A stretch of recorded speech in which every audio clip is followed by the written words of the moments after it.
नमस्कार, आप देख रहे हैं वीके न्यूज। मैं अमित भूबिया। जम्मू कश्मीर से धारा 370 हटाने के बाद अब चुनाव की तैयारियां शुरू हो गई हैं। हालांकि अभी तक तारीख तो तय नहीं हो पाई है, लेकिन इतना जरूर है कि बीजेपी ने घाटी में भगवा लहराने का मिशन अभी से शुरू कर दिया है और इस मिशन में एक से एक बड़े पैंतरे अपनाए जा रहे हैं, जिसमें सबसे बड़ा पैंतरा है परिसीमन का। जी हाँ, जम्मू कश्मीर पुनर्गठन एक्ट 2019 के मुताबिक सूबे में विधानसभा सीटों का परिसीमन जरूरी है। जम्मू कश्मीर में परिसीमन से बीजेपी की दशकों पुरानी मांग पूरी हो सकती है, क्योंकि बीजेपी जम्मू में कुछ और सीटों की मांग कर रही है। जम्मू कश्मीर में विधानसभा चुनाव में अभी कुछ और महीने का वक्त लग सकता है। इसकी वजह यह है कि चुनाव आयोग पहले विधानसभा सीटों का परिसीमन करेगा और उसके बाद चुनाव की प्रक्रिया शुरू होगी। इसमें कम से कम 4 महीने का वक्त लग सकता है।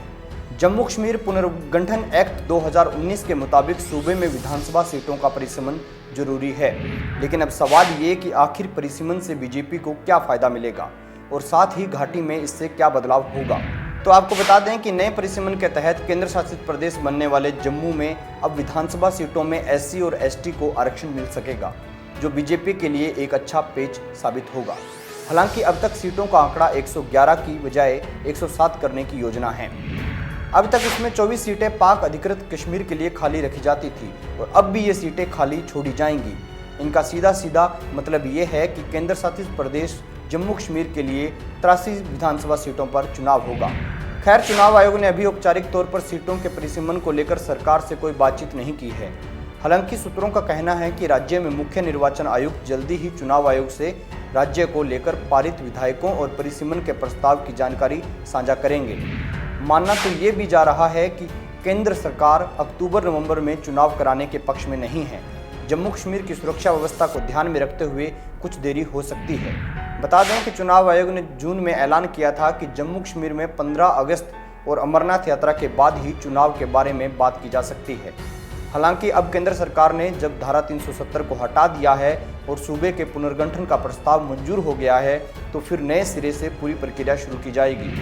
दरअसल शुक्रवार को जम्मू कश्मीर के पुनर्गठन की अधिसूचना जारी की गई थी। इसके अलावा लद्दाख और जम्मू कश्मीर को केंद्र शासित प्रदेश बनाने की तारीख 31 अक्टूबर 2019 तय की गई है। इसी दिन देश के पहले होम मिनिस्टर सरदार वल्लभ भाई पटेल की जयंती भी है।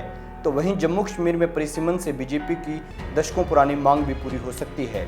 बीजेपी जम्मू में कुछ और सीटों की मांग कर सकती है, लेकिन शेख अब्दुल्ला के दौर में कश्मीर के लिए 43 सीटों, जम्मू के लिए 30 और लद्दाख के लिए 2 सीटें तय की गई थी।